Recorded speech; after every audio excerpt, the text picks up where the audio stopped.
Le mythe de l'augmentation. Regarde tes comptes.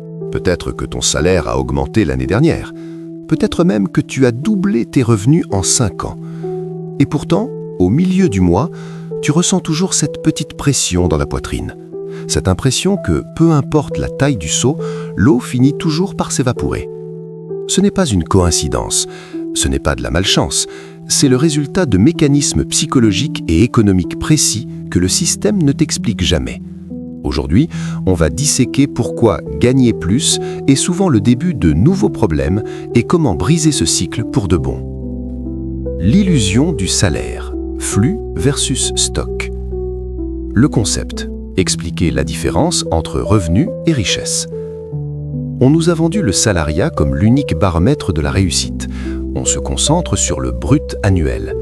Mais le salaire n'est qu'un flux d'eau qui traverse tes mains. Si tes mains sont grandes ouvertes, peu importe le débit, rien ne reste.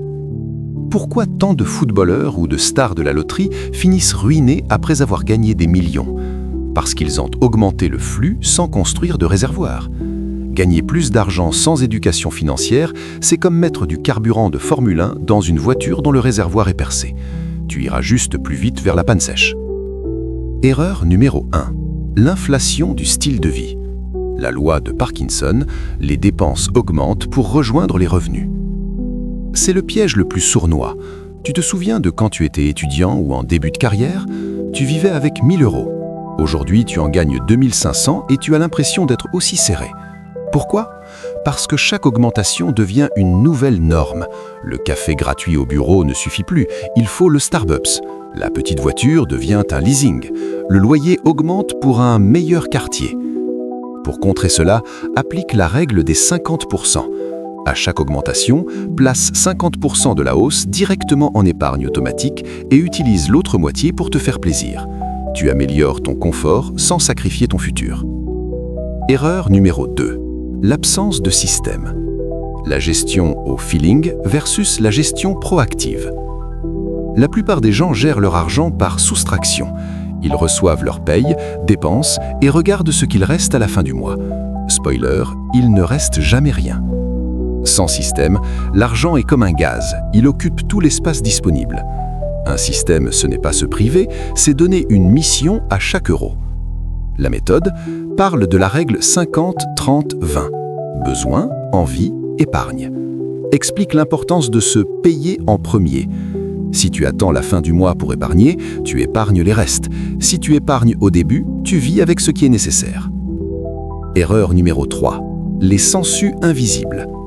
L'accumulation des micro-dépenses. On fait attention aux gros achats, le canapé, la télé, mais on ignore les fuites silencieuses. Les 10 € par-ci pour un abonnement streaming que tu ne regardes plus, les 5 € de frais bancaires inutiles, les livraisons de repas parce qu'on a la flemme de cuisiner. Individuellement, c'est dérisoire, mais fais le calcul. 50 € de micro-dépenses inutiles par mois sur 10 ans avec un intérêt de 7%, c'est près de 10 000 € perdus. Ton café quotidien à l'extérieur te coûte peut-être une année de retraite. Erreur numéro 4. La tyrannie du paraître. La pression sociale et la comparaison. On achète des choses dont on n'a pas besoin avec de l'argent qu'on n'a pas pour impressionner des gens qu'on n'aime pas. C'est la définition de la prison financière moderne. Les réseaux sociaux ont amplifié ce phénomène. On voit la vie de luxe des autres et on pense que c'est le standard. Mais derrière la photo Instagram du nouveau SUV, il y a souvent un crédit sur 72 mois et un stress immense. La vraie richesse, c'est ce qu'on ne voit pas. C'est le compte d'investissement, c'est la liberté de quitter un job qu'on déteste. L'image de la richesse est l'ennemi de la création de richesse. Synthèse psychologique. L'argent est 20% de mathématiques et 80% de comportement. Si tu ne changes pas ta relation psychologique avec l'argent, aucun salaire, même de 10 000 € par mois, ne te sauvera. Tu dois passer du statut de consommateur à celui d'investisseur. Le consommateur voit l'argent comme un outil pour acheter des objets. L'investisseur voit l'argent comme un outil pour acheter du temps et de la liberté. Si tu es arrivé au bout de cette vidéo, c'est que tu as déjà fait le premier pas, la prise de conscience. Le chemin vers la liberté financière ne commence pas par une promotion, mais par une décision de reprendre le contrôle. Dis-moi en commentaire quelle est la dépense dont tu pourrais te passer dès demain. Pour approfondir ces sujets et reprendre les rênes de tes finances, abonne-toi. L'architecture psychologique de la richesse. La règle des 20-80, pourquoi les chiffres ne suffisent pas. On nous a appris à compter à l'école, mais on ne nous a jamais appris à ressentir l'argent. On pense que la finance, c'est une affaire de calculatrices, de tableurs Excel et de taux d'intérêt. C'est faux. Les mathématiques de l'argent sont pourtant simples. Si tu dépenses moins que ce que tu gagnes et que tu investis la différence, tu finis par t'enrichir. C'est une équation de niveau CM2. Alors, pourquoi est-ce si difficile à appliquer? Parce que l'argent est 20% de mathématiques et 80% de comportement. Tes décisions financières ne sont pas prises dans un laboratoire froid, mais dans le chaos de tes émotions. Elles sont prises quand tu es fatigué après une journée de travail et que tu veux une récompense. Elles sont prises quand tu ressens le besoin d'appartenir à un groupe social. Elles sont prises à cause de traumatismes d'enfance ou de la peur du manque. Si tu ne soignes pas ton comportement, tu peux gagner 10 000 € par mois et finir chaque mois à découvert. Pourquoi? Parce que ton cerveau trouvera toujours un moyen de transformer ce surplus en besoin vital. Sans un changement radical de ta psychologie, une augmentation de salaire n'est qu'une accélération vers un mur plus grand. Le gouffre de la gratification immédiate. Le premier obstacle comportemental est notre addiction biologique à la dopamine. Nous vivons dans une économie de l'impulsion.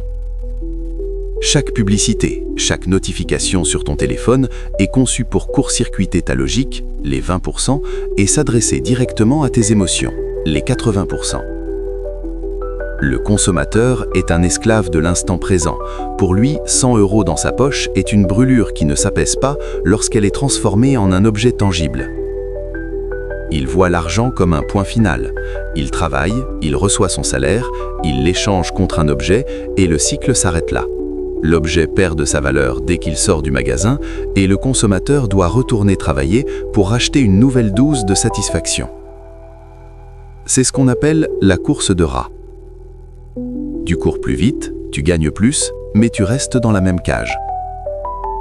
Le métamorphose, devenir un investisseur. Pour sortir de ce cycle, tu dois opérer une mutation d'identité. Tu ne dois plus te définir par ce que tu possèdes, mais par ce que tu contrôles. Le consommateur achète des objets, l'investisseur achète du temps. Imagine que chaque billet de 10 € ne soit pas un morceau de papier, mais un petit soldat. Si tu dépenses ces 10 € pour un repas fast-food inutile, tu viens de sacrifier tes soldats. Ils sont partis pour toujours. En revanche, si tu investis ces 10 €, tu les envoies au combat pour qu'ils te ramènent des prisonniers, les intérêts. Avec le temps, tes soldats et leurs prisonniers forment une armée qui travaille pour toi jour et nuit, même pendant que tu dors. L'investisseur ne regarde pas le prix d'un objet en euros, il le regarde en heures de vie. Quand tu t'apprêtes à acheter ce gadget à 500 €, ne te demande pas si tu as les 500 € sur ton compte, demande-toi: est-ce que cet objet vaut vraiment 40 heures de ma vie assis derrière un bureau? Souvent, la réponse est non. L'investisseur comprend que l'argent est de la liberté stockée. Plus tu accumules d'actifs, plus tu achètes ta sortie du système de vente forcé de ton temps. Le piège de l'ego est la richesse invisible. L'un des plus grands obstacles comportementaux est la confusion entre être riche et avoir l'air riche. Avoir l'air riche est facile, il suffit de dépenser de l'argent. Un crédit pour une voiture de luxe, des vêtements de marque ou des dîners onéreux. C'est une richesse de façade qui brûle ton capital. Être riche, c'est ce qu'on ne voit pas. Ce sont les investissements qui dorment, les comptes titres, l'immobilier remboursé, la tranquillité d'esprit de savoir que si tu arrêtes de travailler demain, ton style de vie ne change pas. Le consommateur utilise l'argent pour gonfler son ego. L'investisseur utilise l'argent pour nourrir sa liberté. La liberté ne brille pas, elle ne se montre pas sur Instagram, mais elle est le luxe ultime.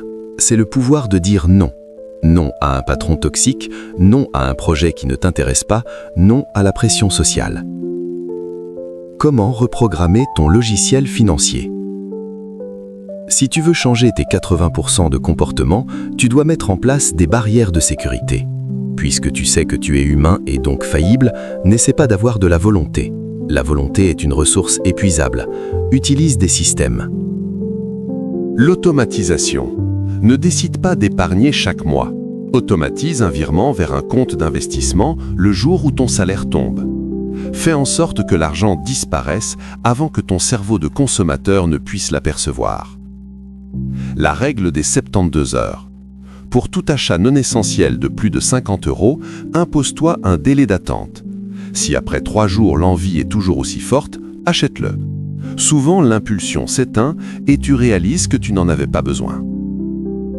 Ton cerveau est comme un muscle. Si tu écoutes des contenus sur l'investissement tous les jours, ta psychologie va naturellement s'aligner sur celle de l'investisseur. Tu commenceras à voir des opportunités là où les autres voient des dépenses. Le salaire de 10 000 € n'est pas une solution si tu as une psychologie de pauvre. On voit des gagnants du loto faire faillite en 2 ans parce qu'ils ont reçu un flux massif, les 20%, sans avoir le logiciel interne pour le gérer, les 80%. L'argent est un amplificateur. Si tu es désordonné avec 1 500 €, tu seras dans un chaos total avec 10 000 €. Ne cherche pas l'augmentation de salaire en premier, cherche l'augmentation de ta conscience financière. Transforme chaque euro en un outil de liberté. Arrête de collectionner des objets qui te possèdent et commence à collectionner des actifs qui te libèrent.